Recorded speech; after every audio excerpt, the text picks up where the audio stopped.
Okay, next section is religion / philosophy. I'll start with philosophy. Well, this is a psychology book, I guess.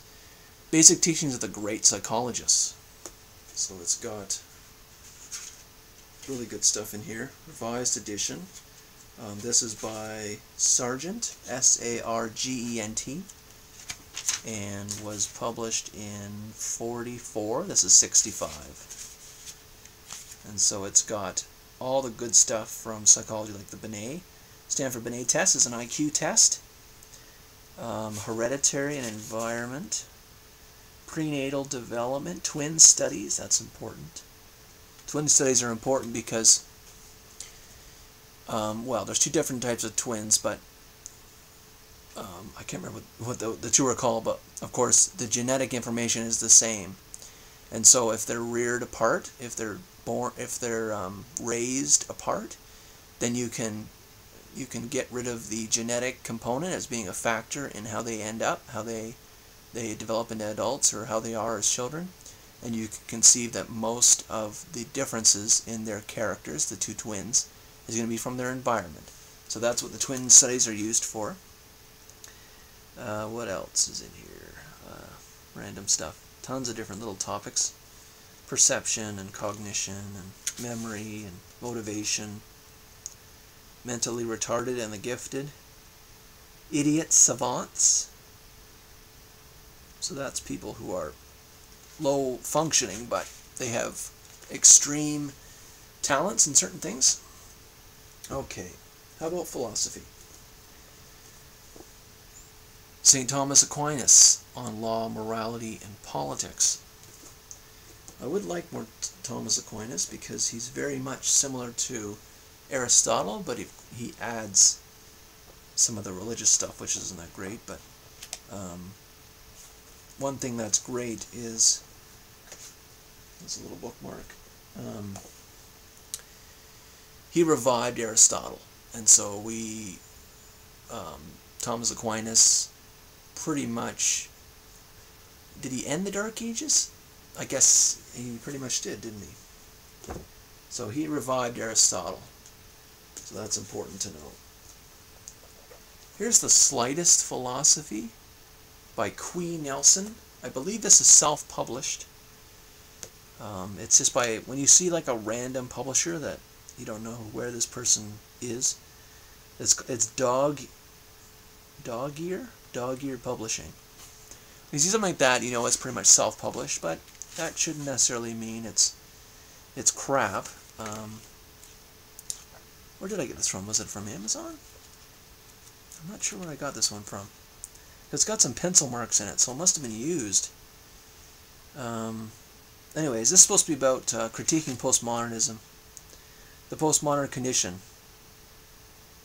So it's supposed to be very, very well written, and it's got a few like little dialogues in here between a professor and a student, and so it's supposed to help with that kind of understanding, that kind of philosophy.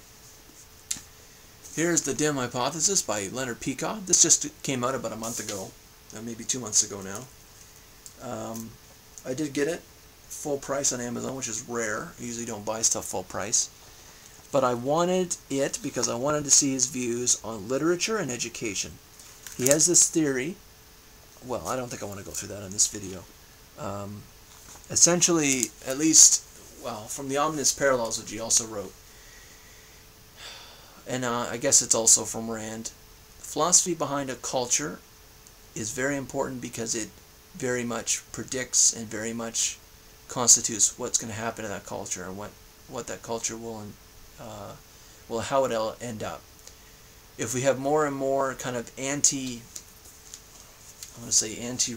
philosophies entering our discussions and our views of life, then we're going to get more and more degradations of our society.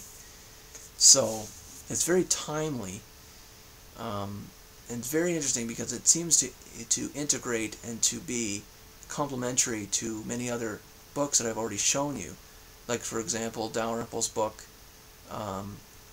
Neil Postman, of course, Social Criticism. And so very few people actually present philosophical reasons for problems in society. And so I thought that books like this, Omnis Parallel, is also very good. Show that picture, tell that story. That it's very rare to find it elsewhere.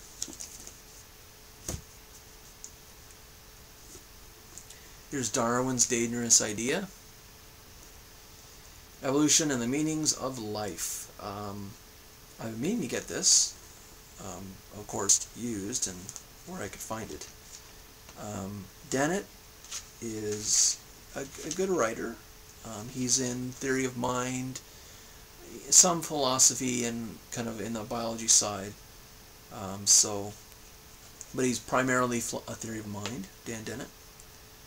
And I believe this book is on the implications of Darwin for everything, pretty much. And connected to that, Why Darwin Matters. Wait, what was that title? Oh, Darwin's Dangerous Idea.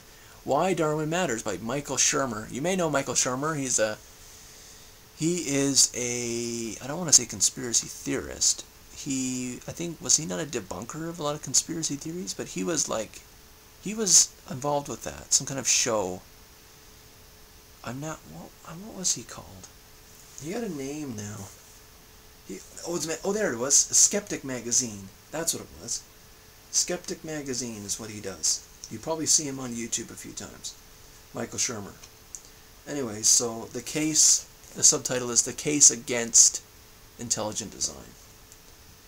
So, that'll be good to add to my collection. Okay, here's religion.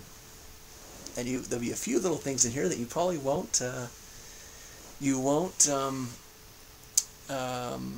think I would have got, or think I could find even, maybe. Here's not this one though. Here's Infidel by Hirsi Ali. This is essentially an autobiography. I believe this is about her childhood. And there's another one called Nomad that I think is about her later life, but I might have mixed those up. I'm not sure now.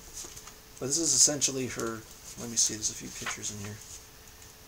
I think this must be about her earlier years. When she was in Africa and a Muslim and all that, and how she eventually escaped and got out of that crap and went to Paris, I think it was, Europe or something like that. So, it's a very good story. She is certainly an ally of Hitchens. So, alright, let me do this one first. Here's God Is Not Great by Hitchens. God is not great. How religion poisons everything. I don't think it really needs any comment. You probably know what the hell that's about. Okay, the last two are the interesting ones. The Book of Mormon. Well. I did find a copy of the Book of Mormon. I wanted to have each of them. So this is the Book of Mormon. So I'm very curious. This is, of course, by Joseph Smith. Translated by Joseph Smith off of some golden plates that he found in the States somewhere. Yep. It's all here. I can't wait to see what that has to say. And equally as significant, the Qur'an. The Qur'an. And I was a friend of mine who likes the religions, I guess. He frequents the different religions, and I asked him, "Holy crap, is this actually a Qur'an?" And he looked at it, because here, let me show you the contents. He looked at all that, and he's like, "Yup, that's the Qur'an." I was like, "Holy crap, I found one." So, what? The Roman Empire? There's a section called the Roman Empire? Huh. There's a lot of stuff that's numbered in here. Maybe that's just how they reference the material. Surah, like Surah 57, Note 17. And then there's a bunch of stuff about Allah in here. So yeah, that's great. Be nice to find. I was also asking my friend, I won a Torah for the Jewish religion. He said, "Oh, that's just the Old Testament of the Bible." And I said, "Really? That's it?